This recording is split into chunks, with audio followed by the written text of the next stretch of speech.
अस्सलाम वालेकुम। कैसे हैं स्टूडेंट्स? उम्मीद करता हूं कि आप लोग खैरियत से होंगे।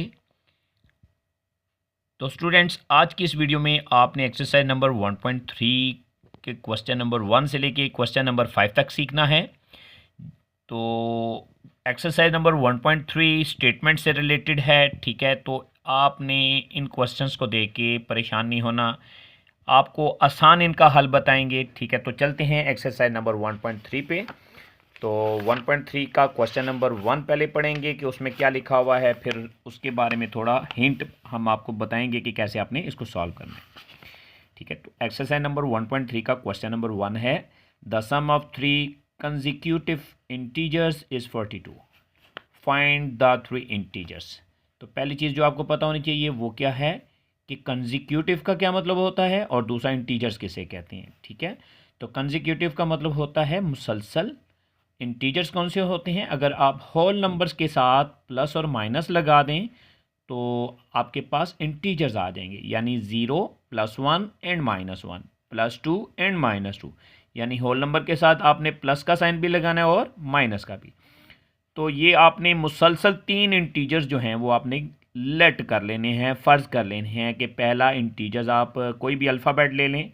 तो हम पहला इंटीजर्स ए ले लेते हैं, दूसरा इंटीजर बी ले लेते हैं और थर्ड इंटीजर जो है वो सी ले लेते हैं। फिर उनको ऐड करेंगे क्योंकि सम का मतलब होता है प्लस, ठीक है। तो 42 के इक्वल कर देंगे, उसके बाद सॉल्व करेंगे तो हमारा आंसर आ जाएगा, ठीक है। Question number 2, right angle triangle के बारे में। तो स्टूडेंट्स, राइट एंगल ट्राइंगल क्या होती है? एक ऐसी ट्राइंगल जिसमें 90 डिग्री का एंगल होता है, ठीक है। तो इसका एरिया जो है वो गिवन है और ए सी की वैल्यू गिवन है। ए सी बेस है, ए बी परपेंडिकुलर, आल्टीट्यूड या हाइट है, ठीक है। तीनों में से कोई भी नाम इसका लिया जा सकता है। तो एरिया का फार्मूला हमने लगाना है base multiply height divided by 2, ठीक है।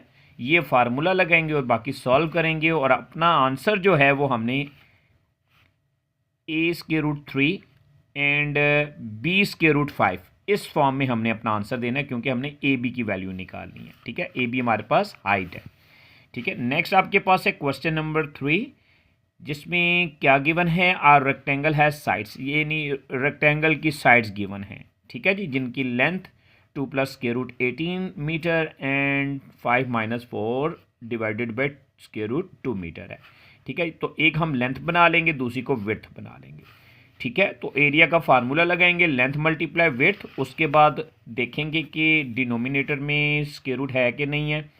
अगर स्क्वायर रूट होगा तो हम उसको रैशनलाइज कर लेंगे और अपना आंसर a + b√2 की फॉर्म में देंगे, ठीक है। उसके बाद है क्वेश्चन नंबर 4, ये एज इट इज़ उसी तरह ही है जैसे आपने क्वेश्चन नंबर 1 करना है। क्या है? फाइंड 2 नंबर्स, 2 नंबर्स फाइंड करने हैं। हो सम इज 68, जिनका सम 68 है एंड डिफरेंस इज 22, यानी जिनको प्लस करेंगे 68 आएगा और माइनस करेंगे तो 22 आएगा। तो पहला आप ए लेट कर लेंगे, दूसरा बी, दोनों को ऐड करेंगे, फिर दोनों को माइनस करेंगे, 2 इक्वेशन बन जाएंगी, ठीक है। उससे फिर आपने दोनों की वैल्यू निकाल लेनी है, ठीक है। वो फिर हम साथ साथ करेंगे तो उससे आइडिया हो जाएगा। नेक्स्ट क्या है? The weather in Lahore was unusually warm, unusually कहते हैं गैर यकीनी तौर पर, ठीक है ना, ड्यूरिंग द समर ऑफ 2024, यानी मौसम गर्मा 2024 के दौरान मौसम जो लाहौर का मौसम था वो गैर यकीनी तौर पर गर्म था, ठीक है। द टीवी न्यूज़, जो टीवी चैनल है टीवी न्यूज़ रिपोर्टेड, उन्होंने क्या रिपोर्ट किया? टेम्परेचर एज हाई, के टेम्परेचर कितना ज़्यादा है, एज 48 डिग्री सेंटीग्रेड। तो उन्होंने टीवी न्यूज़ ने रिपोर्ट किया कि टेम्परेचर 48 डिग्री तक मौजूद है, हाई है। बाय यूजिंग द फार्मूला, ये फार्मूला एक गिवन है, आपने फिजिक्स में पढ़ा होगा। तो ये वही फार्मूला है, वो क्या है? Square root Fahrenheit equal to 9/5 C + 32। तो 9/5 को 1.8 भी कर सकते हैं, तो 1.8 C + 32, इसमें C की वैल्यू लगा के वैल्यू निकालेंगे। तो आज का काम हमारा क्वेश्चन नंबर 5 तक है। अब चलते हैं क्वेश्चन नंबर 1 को सॉल्व करने के लिए। तो स्टूडेंट्स, जैसा कि हमने टेक्निक सीख ली कि वो क्या, the sum of 3 consecutive integer is 42, कि हमने क्या करना है, 3 मुसलसल आने वाले इंटीजर्स को ऐड करके 42 लेके आना है, ठीक है। तो वो इंटीजर्स हम क्या करेंगे? लेट कर लेंगे, ठीक है, जैसे मैं यहाँ पे लिख रहा हूँ फर्स्ट इंटीजर, ठीक है, पहला इंटीजर। आपने कोई भी अल्फ़ाबेट यहाँ पे लिख लेना है, एक्स लिख लें, वाई लिख लें, जेड लिख लें या ए लिख लें, ठीक है।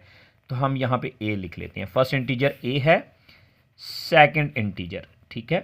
तो सेकंड इंटीजर हम क्या करेंगे, क्योंकि इसके बाद कैसे अगला नंबर आएगा, अगर हम इसमें 1 ऐड कर देते हैं, ठीक है। तो नेक्स्ट नंबर कैसे हम हासिल करेंगे, 1 ऐड करके। उसके बाद थर्ड इंटीजर, ये हमने क्या किए हैं, तीनों इंटीजर्स बारी बारी लेट किए हैं, ठीक है।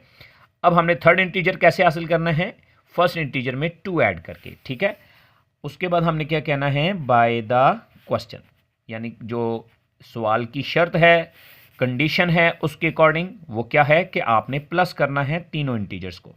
तो पहला इंटीजर है ए, ठीक है, प्लस सेकंड इंटीजर है ए प्लस 1 प्लस थर्ड इंटीजर है ए प्लस 2। तीनों इंटीजर्स का सम का मतलब प्लस, कितना है 42। तो इक्वल लगा के 42 लिखेंगे। उसके बाद इक्वल के राइट पे देखें, ए कितने हैं, 1 2 3 ए हैं। उसके बाद 1 और 2 को उठाएं क्योंकि ये कांस्टेंट है, दूसरी तरफ ले जाएं, दूसरी तरफ जाके इनका साइन चेंज कर देंगे। तो स्टूडेंट्स आपने करना क्या है, 42 में से पहले 2 माइनस करें, 40 आ जाएगा, 40 में से 1 माइनस करेंगे 39 आ जाएगा। ए का कोएफिशिएंट है 3, इसको 39 के डिवाइड में ले जाएंगे तो ए की वैल्यू स्टूडेंट्स आ जाएगी 13। वो कैसे, 39 को 3 पर डिवाइड करेंगे, ठीक है, तो 13 आएगा। एंड पे आपने क्या करना है, हेंस फर्स्ट इंटीजर। अब आपने पहला इंटीजर बताना है कि जी हमारे पास पहला इंटीजर क्या है। तो क्या आया है, ए, तो ए की वैल्यू आ गई 13, तो पहला इंटीजर 13 होगा।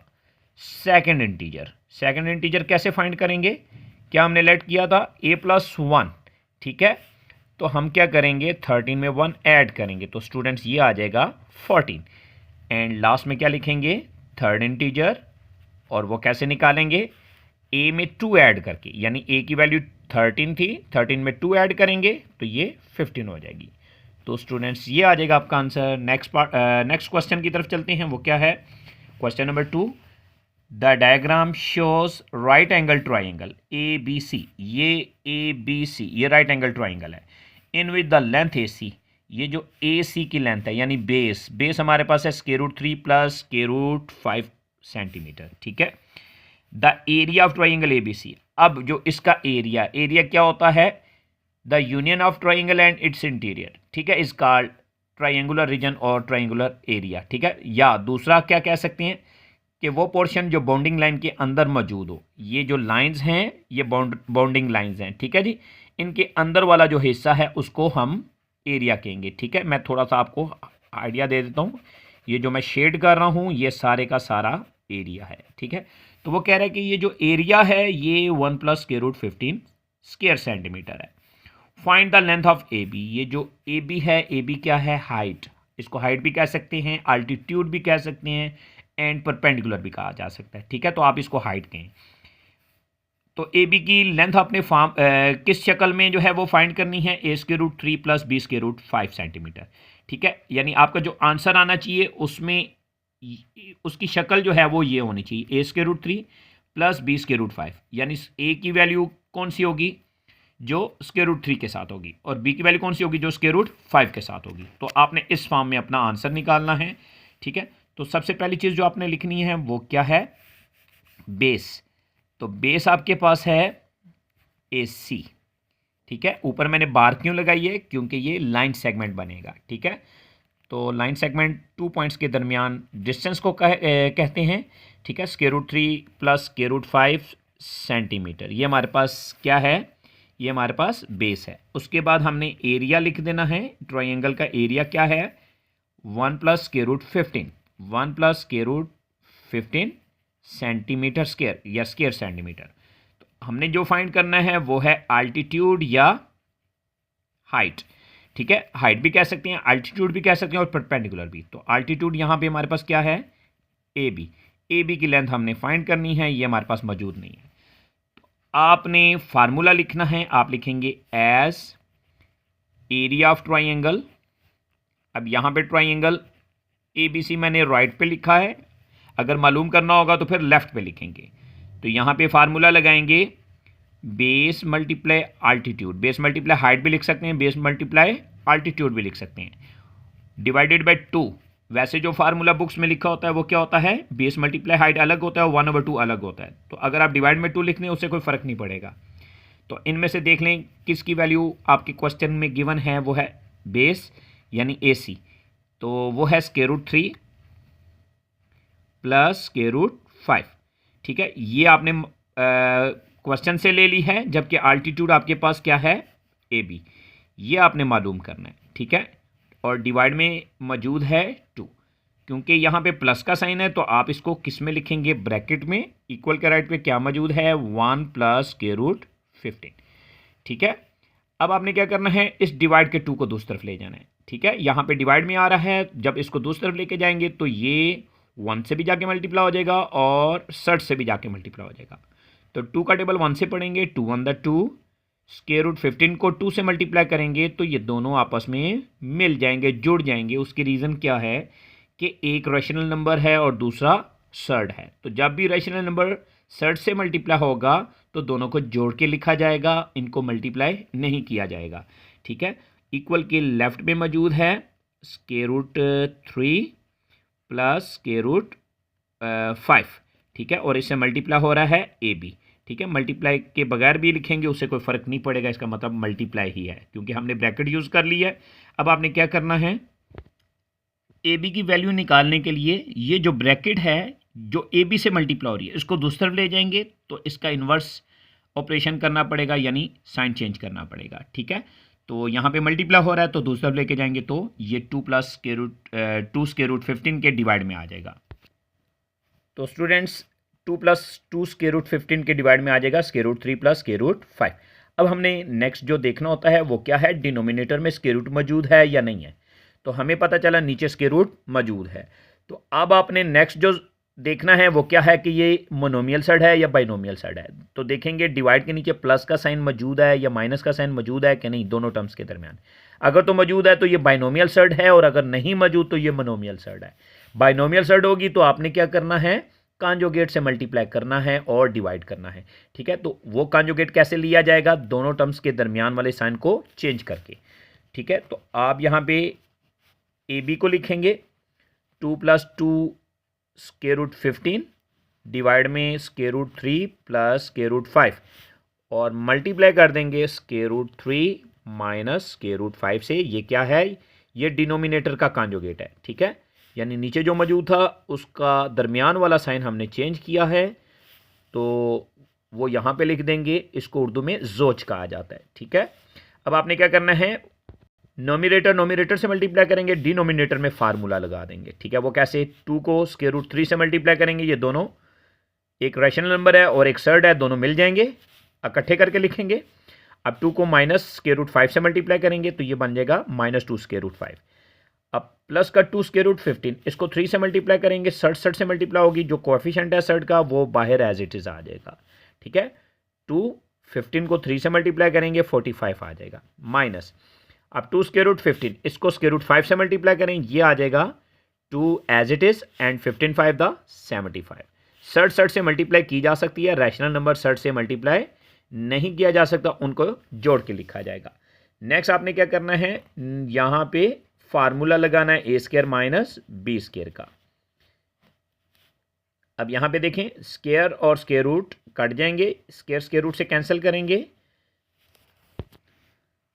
2 √3 एज इट इज़ उतार लेंगे, माइनस 2 √5, यहाँ पे जो रेडिकेंड है उसकी फैक्टराइजेशन नहीं होती इसलिए एज इट इज़ लिखेंगे, प्लस यहाँ पे जो रेडिकेंड मौजूद है 45, इसकी फैक्टराइजेशन की जा सकती है। वो कैसे, ज़रा गौर करें, ये 5 पे डिवाइड होगा, 5 9 द 45, देन 3 पे डिवाइड करेंगे, 3 3 द 9, 3 1 द 3। तो फैक्टराइजेशन करने से हमें क्या मिलेगा, 3 का स्क्वायर और 5। तो हम यहीं पे रफ वर्क में इसको हम क्या करेंगे, मज़ीद सॉल्व कर लेंगे, स्क्वायर रूट से कट जाएगा तो ये 3 √5 बनेगा। तो हम इसको ऐसे लिखते हैं 2 मल्टीप्लाई 3 √5, 2 √45 को 2.3 √5 लिखा जा सकता है। इसी तरह 75 का स्क्वायर रूट भी हम जो है वो इसी तरह लिखेंगे, तो जैसे हमने 2√45 को फैक्टराइज करके जो है वो 3√5 लिखा है, इसी तरह 75 को फैक्टराइज करके ये 5 पे डिवाइड होगा, 5 15 द 75, 5 3 द 15 एंड 3 1 द 3। तो यहाँ पे अगर गौर करें तो 5 का स्क्वायर बनेगा और मल्टीप्लाई में 3 आएगा। दोनों का देखें तो एक के ऊपर स्क्वायर आपको नज़र आ रहा है, दूसरे के ऊपर स्क्वायर नहीं नज़र आ रहा, तो जिसके ऊपर स्क्वायर होगा वो कट जाएगा और ये बन जाएगा 5√3। तो अब आपने करना क्या है, 2√75 की जगह पे लगाना है 2 × 5√3। ठीक है, रबर को साइड पे कर देते हैं और डिवाइड में क्या आ जाएगा, 3 का स्क्वायर स्क्वायर रूट से कट चुका है, 5 का स्क्वायर स्क्वायर रूट से कट चुका है, 3 - 5 आ जाएगा। नेक्स्ट आपने देखना है कि कौन कौन सी शर्त सेम है। यहाँ पे √3 है, यहाँ पे √3 है, लेकिन यहाँ पे अभी मल्टीप्लाई करना है, इसको भी एज इट इज़ लिखेंगे, -2 √5 एज इट इज़ लिखेंगे, प्लस 2 को 3 से मल्टीप्लाई कर लें 6 √5 आ जाएगा, 2 को 5 से मल्टीप्लाई कर लेंगे 10 √3 आ जाएगा और डिवाइड में माइनस करेंगे क्योंकि साइन चेंज है, तो 5 में से 3 माइनस करेंगे 2 आ जाएगा। अब देखेंगे सिमिलर शर्ट्स कौन कौन सी हैं, तो √3 एंड √3 दोनों के पास शर्ट सेम हैं, 10 और 2 दोनों का साइन चेंज है, 10 में से 2 निकाल देंगे, माइनस का 8 √3 आ जाएगा, 6 √5 में से 2 √5 माइनस कर देंगे क्योंकि साइन चेंज है, तो ये आ जाएगा 4 √5। अब 6 का जो साइन है वो 4 के साथ लगाएंगे, डिवाइड में -2 एज इट इज़ लिख देंगे। अब स्टूडेंट्स आपने क्या करना है, दोनों का डिनोमिनेटर अलग अलग कर लेना है। ठीक है, दोनों का डिनोमिनेटर कैसे अलग करेंगे, माइनस का साइन और 2 दोनों के डिवाइड में अलग अलग लगाएंगे। ठीक है, अब माइनस माइनस से कैंसिल हो जाएगा, 8 को 2 पे डिवाइड कर लेंगे, 4 √3, ये वाला माइनस प्लस के साइन को चेंज करेगा, माइनस बना देगा, 4 को 2 पे डिवाइड करेंगे 2 √5 आ जाएगा। ठीक है, इसको ब्रैकेट के अंदर लिखेंगे, ये हमारे पास जिस फॉर्म में हमें क्वेश्चन में कहा हुआ है उस फॉर्म में आंसर आ जाएगा, यानी a√3 + b√5। ठीक है, तो 4 √3 4 a की वैल्यू आ जाएगी और b की वैल्यू 2 आ जाएगी। ठीक है, तो ये हमारे पास वैल्यू आ गई है a b लाइन सेगमेंट की, ये हमारा आंसर है। नेक्स्ट क्वेश्चन की तरफ चलते हैं स्टूडेंट्स। क्वेश्चन नंबर 3 में क्या लिखा हुआ है, rectangle has sides of length 2 + √18 metre and 5 - 4 divided by √2 metre. Express the area of rectangle in the form of, आपने जो देखना है वो क्या है कि इसमें क्या क्या गिवन है। तो यहाँ पे लेंथ दी हुई है और विड्थ दी हुई है। ठीक है ना, तो 2 साइड्स होंगी, रेक्टेंगल की 2 साइड्स होती हैं, एक लेंथ कहलाती है दूसरी विड्थ कहलाती है। ठीक है, तो हम इसको लेंथ कंसीडर करेंगे और इसको विड्थ कंसीडर करेंगे। तो हमने जो अपना आंसर देना है वो a + b√2 की फॉर्म में देना है। ठीक है, जिसमें a और b जो हैं वो इंटीजर्स हैं। तो सबसे पहले हम ऐसा करते हैं, a को लेंथ कंसीडर कर लेते हैं, कौन सी लेंथ है जो पहले है। ठीक है, 2 + √18 ये हमारे पास लेंथ आ गई, उसके बाद 5 - 4 √2 ये हमारे पास क्या आ गई, विड्थ। ठीक है, तो उसके बाद आपने एरिया का फार्मूला लगाना है। एरिया ऑफ रेक्टेंगल किसके इक्वल होता है, लेंथ × विड्थ। ठीक है, उसके बाद आपने क्या करना है, लेंथ की जगह पे लेंथ की वैल्यू लगा देनी है 2 + √18 ब्रैकेट के अंदर, और दूसरी ब्रैकेट के अंदर क्या लिखेंगे 5 - 4 √2 डिवाइड में। ठीक है, 2 + √18 को एज इट इज़ रहने दें, या मज़ीद अगर आपने करना है तो 18 की फैक्टराइजेशन करेंगे, लेकिन नेक्स्ट स्टेप में करेंगे। बट दूसरी ब्रैकेट में अगर गौर करें, एक के डिवाइड में √2 है, दूसरे के डिवाइड में √2 नहीं है, तो आप इसका एलसीएम ले लें, √2 एलसीएम आ जाएगा, इसको 5 से मल्टीप्लाई कर लेंगे, 5 रैशनल नंबर है तो दोनों जुड़ जाएंगे। उसकी रीज़न क्या है, क्योंकि 5 के डिवाइड में कुछ नहीं है, अगर होगा तो 1 होगा, तो 1 को √2 पे डिवाइड करेंगे। ठीक है, √2 को 1 पे डिवाइड करेंगे तो √2 ही आएगा, उसको 5 से मल्टीप्लाई करेंगे 5 √2 होगा। एलसीएम आपके पास √2 है, यहाँ पे भी √2 है तो 1 आएगा, 1 को 4 से मल्टीप्लाई करेंगे 4 एज इट इज़ आ जाएगा। इक्वल के लेफ्ट पे है एरिया। अब आपने क्या करना है स्टूडेंट्स, 2 को इन दोनों टर्म से मल्टीप्लाई करना है, फिर √18 को दोनों से मल्टीप्लाई करना है। ठीक है, तो 2 को 5 से मल्टीप्लाई करेंगे, क्यों, दोनों रैशनल नंबर हैं। ठीक है, और √2 एज इट इज़ आ जाएगा। 2 को -4 से मल्टीप्लाई करें, 2 4 द 8, उसके बाद स्क्वायर रूट 18 को 5 स्क्वायर रूट 2 से मल्टीप्लाई करेंगे तो ये आ जाएगा 5 स्क्वायर रूट 36। वो कैसे, 18 और 2 आपस में मल्टीप्लाई होंगे क्योंकि दोनों सर्ड्स हैं। उसके बाद स्क्वायर रूट 18 को 4 से मल्टीप्लाई करेंगे, -4 स्क्वायर रूट 18, और सबका डिनोमिनेटर क्या बन जाएगा, स्क्वायर रूट 2। ठीक है, उसके बाद देखेंगे क्या कि किस किस रेडिकेंड की फैक्टराइजेशन होती है। 2 रेडिकेंड इसकी फैक्टराइजेशन नहीं हो सकती है, इसको एज इट इज़ लिखेंगे। -8 + 5, 36 का स्क्वायर रूट निकाला जा सकता है, वो कैसे, ये 6 का स्क्वायर है, स्क्वायर रूट से कट जाएगा, 5 × 6 आ जाएगा, -4। उसके बाद 18, ये आएगा 3 स्क्वायर रूट 2, कैसे, 18 की आप कर लें factorisation, 2 9 the 18, 3 3 the 9 and 3 1 the 3। तो स्टूडेंट्स यहाँ पे 3 2 टाइम्स आया है। ठीक है, तो 3 का स्क्वायर मल्टीप्लाई 2, दोनों का स्क्वायर रूट ले लें, स्क्वायर रूट से कट जाएगा, 3 स्क्वायर रूट 2 हमारे पास आ जाएगा जो मैंने यहाँ पे लिखा है, और डिवाइड में क्या आ जाएगा, square root 2 as it is. उसके बाद 10 square root 2 as it is उतार लें, माइनस का 8 एज इट इज़, प्लस 5 और 6 को मल्टीप्लाई करेंगे, 5 6 द 30, माइनस का साइन, 4 और 3 को मल्टीप्लाई करेंगे, 12 आ जाएगा, square root 2 as it is, divide में square root 2 as it is. उसके बाद देखेंगे कि यहाँ पे रैशनल नंबर कौन कौन से हैं, 30 यानी कांस्टेंट, 30 और 8 दोनों का साइन चेंज है, माइनस करें, 22 आ जाएगा, -12 और 10 दोनों के साथ रेडिकेंड में स्क्वायर रूट 2 है, यानी दोनों सिमिलर सर्ड्स हैं दोनों के पास, तो दोनों का साइन चेंज है तो माइनस कर दें, तो यहाँ पे आ जाएगा 2 स्क्वायर रूट 2, डिवाइड में आ गया स्क्वायर रूट 2। अब यहाँ पे देखेंगे क्या कि डिवाइड में रेडिकल साइन मौजूद है या नहीं है, स्क्वायर रूट मौजूद है कि नहीं है। अगर मौजूद है तो देखना क्या है, मोनोमियल साइड है, बाइनोमियल है, तो यहाँ पे से सिंगल टर्म है, तो आपने क्या करना है, नेक्स्ट स्टेप में इसी से मल्टीप्लाई और इसी से डिवाइड करना है। ठीक है, यानी स्क्वायर रूट 2 से मल्टीप्लाई करेंगे, स्क्वायर रूट 2 से ही डिवाइड करेंगे, तो यहाँ पे आ जाएगा 22 को स्क्वायर रूट 2 से मल्टीप्लाई करेंगे, 22 square root 2 minus 2 square root 2 को स्क्वायर रूट 2 से मल्टीप्लाई करेंगे, 2 एज इट इज़ आ जाएगा और स्क्वायर रूट 2 का स्क्वायर हो जाएगा, डिवाइड में स्क्वायर रूट 2 का स्क्वायर, उसकी रीज़न क्या है, स्क्वायर रूट 2 को स्क्वायर रूट 2 से मल्टीप्लाई करेंगे। तो अब आपने क्या देखना है, स्क्वायर और स्क्वायर रूट कहाँ पे मौजूद है, स्क्वायर रूट को स्क्वायर से कैंसिल करेंगे, ऊपर भी और नीचे भी। तो स्टूडेंट्स ये आ जाएगा 22 स्क्वायर रूट 2 -2, स्क्वायर रूट और स्क्वायर कट जाएंगे इसके, तो 2 बच जाएगा। नेक्स्ट स्टेप में आपने क्या करना है, इनको मल्टीप्लाई करना है, जबकि नीचे स्क्वायर और स्क्वायर रूट कट जाएंगे, 2 बच जाएगा। 22 स्क्वायर रूट 2 अलग कर लें, इसके डिनोमिनेटर को -2 और मल्टीप्लाई 2, इसके डिवाइड में 2 को अलग कर लें, डिनोमिनेटर को अलग अलग कर लें दोनों के, ये 2 इससे कट जाएगा, ये 2 22 को कटेगा, कैसे, 22 को 2 पर डिवाइड करेंगे तो 11 आएगा। ठीक है, अब यहाँ पे हमारे पास आ जाएगा 11 स्क्वायर रूट 2 -2। अब बुक के अकॉर्डिंग जो क्वेश्चन का आंसर है वो ये है, लेकिन जो क्वेश्चन में लिखा हुआ है कि आपने जो फॉर्म बनानी है वो क्या है कि आपने रैशनल नंबर पहले लिखना है और सर्ड को बाद में लिखना है। ठीक है, तो दोनों ऑप्शंस जो हैं वो ठीक हैं, तो ये आ जाएगा आपका आंसर। अब चलते हैं नेक्स्ट पार्ट की तरफ।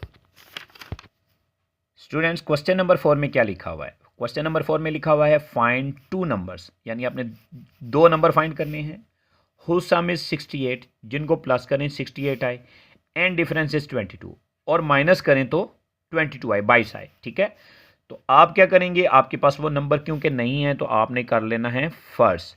ठीक है, लेट करें, फर्स्ट नंबर इज ए, फर्ज किया पहला नंबर ए है, आप कोई और भी फर्ज कर सकते हैं, एक्स कर लें, वाई कर लें, ठीक है, आपकी मर्जी है। सेकंड नंबर, अब पहला ए फर्ज किया है तो दूसरा हमारे पास क्योंकि नहीं है और ना ही ये कंजिक्यूटिव नंबर है, इसलिए आपने क्या करना है, आपने डिफरेंट अल्फ़ाबेट्स इस्तेमाल करने हैं। ठीक है, अब आपने यहाँ पे क्या लिखना है, बाय द क्वेश्चन या according to the condition of question. ठीक है, दोनों आप लिखें, अच्छा इम्पैक्ट पड़ेगा इससे। तो क्या करेंगे, जो लिखा हुआ है उसके अकॉर्डिंग स्टेटमेंट लिखेंगे, तो वो स्टेटमेंट क्या बनेगी कि आपने दोनों का सम निकाला तो क्या आंसर आएगा 68, क्योंकि यहाँ पे क्या लिखा है, हो सम इज 68, दोनों को प्लस करें 68 आएगा, ये आ जाएगी आपकी equation number 1। And difference is, अब दोनों को माइनस करें, दोनों यानी ए और बी दोनों को माइनस करेंगे 22 आएगा, तो ये आ जाएगी आपकी इक्वेशन नंबर 2। अब स्टूडेंट्स अगर आप गौर करें, इनमें से एक वेरिएबल ऐसा है जिसका साइन आपस में चेंज है, तो वो देखते हैं कौन सा। ए और ए दोनों का साइन सेम है, बी और बी दोनों का साइन चेंज है। तो आप अगर इनको ऐड करेंगे दोनों इक्वेशन को तो बी आपस में कट जाएगा, ए की वैल्यू निकल आएगी। तो यहाँ पे लिखेंगे बाय एडिंग 1 and 2, ठीक है। इक्वेशन 1 और इक्वेशन 2 को ऐड कर लें। कैसे ऐड करेंगे? ए में ए ऐड हो जाएगा, 2a आ जाएगा। बी में बी ऐड नहीं हो सकेगा, उसकी रीज़न क्या है? एक पॉजिटिव है एक नेगेटिव है, ये कट जाएगा। 68 में 22 ऐड करेंगे तो ये 90 आ जाएगा। तो अब आपने क्या करना है, 2 को उठा के दूसरी तरफ ले जाना है। 2 और 1 के दरमियान कोई साइन नहीं है, तो ये इसका कोएफिशिएंट है। कोएफिशिएंट मल्टीप्लाई होता है तो दूसरी तरफ लेके जाएंगे तो ये डिवाइड हो जाएगा। तो स्टूडेंट्स डिवाइड करें 90 को 2 पे, तो ये आ जाएगा 45। अब ये आ गई है आपके पास ए की वैल्यू। अब आपने इन दोनों इक्वेशन में से किसी भी इक्वेशन में ए की वैल्यू पुट कर देनी है। हम फर्स्ट वाली इक्वेशन में पुट करते हैं, ठीक है। यहाँ पे लिख लें putting in a equal to 45 in equation 1, ठीक है। इक्वेशन 1 में हम a की वैल्यू 45 लगा रहे हैं, ठीक है। a एज इट इज़ आ जाएगा प्लस 45 इक्वल के राइट पे है 68, तो यहाँ पे 68 एज इट इज़ आएगा, ठीक है। जस्ट a की वैल्यू पुट करनी है। a की वैल्यू है 45, तो 45, तो स्टूडेंट्स ये आना था 45 प्लस बी, ठीक है। तो हमने करेक्शन कर दिया बीच में ही। ए प्लस बी था, ए की value 45 plus B equal to 68। 68 as it is आ जाएगा। 45 को उठाएंगे दूसरी तरफ ले जाएंगे तो दूसरी तरफ जाके क्या हो जाएगा, ये माइनस। 68 में से 45 माइनस करेंगे तो ये आ जाएगा 23, ठीक है। अगर आपने एंड पे लिखना है तो आप क्या लिखेंगे एंड पे, हैंस लास्ट में करके आप ये लिखेंगे, ठीक है। First number equal to 45, second number equal to 23, ये आ जाएगा आपका आंसर। नेक्स्ट पार्ट की तरफ चलते हैं, नेक्स्ट क्वेश्चन की तरफ चलते हैं। वो क्या है? The weather in Lahore was unusually warm during the summer of 2024, ठीक है। कि लाहौर का जो मौसम था, मौसम गर्मा 2024 में, वो गैर यकीनी तौर पे गर्म था। द टीवी न्यूज़ ने रिपोर्ट किया टेम्परेचर एज हाई, के टेम्परेचर जो है वो 48 डिग्री सेल्सियस तक गर्म है जी, ज़्यादा है। तो ये एक फार्मूला दिया हुआ है, आपने इस फार्मूले के अकॉर्डिंग आपने क्या करना है, फ़ारेनहाइट स्केल में इसको चेंज करना है, ठीक है। तो आप ये फार्मूला लिखने से पहले वो टेम्परेचर लिख लें जो गिवन में मौजूद है, तो वो है 48 डिग्री सेल्सियस। तो ये किसकी है वैल्यू? सेल्सियस स्केल की, सेंटीग्रेड स्केल की, ठीक है, 48 डिग्री। उसके बाद आपने ये फार्मूला लगाना है। फार्मूला क्या है? F equal to 9/5 C degree plus 32। तो स्टूडेंट्स 9/5 एज इट इज़ आ जाएगा। C की वैल्यू आपने यहाँ से ले लेनी है 48 प्लस 32 एज इट इज़ लिखा जाएगा। अब आपने क्या करना है, 9 और 48 को मल्टीप्लाई करेंगे, जो आंसर आएगा उसको 5 से डिवाइड करेंगे। तो स्टूडेंट्स 9 को 48 से मल्टीप्लाई करेंगे 432 आएगा। 432 को 5 पे डिवाइड करेंगे 86.4 आएगा। 86.4 प्लस 32 एज इट इज़ लिख लेंगे। अब इन दोनों को ऐड कर लें तो ये आ जाएगा 118.4 डिग्री। तो ये किस में आया है? फ़ारेनहाइट स्केल में। ये आएगा आपका आंसर। अगर आपको हमारी वीडियो पसंद आए तो अपने दोस्तों के साथ, फैमिली के साथ, अपने फ्रेंड्स के साथ शेयर करें। अपनी बहुत सारी दुआओं में याद रखें। फिर मिलेंगे। अल्लाह हाफिज़।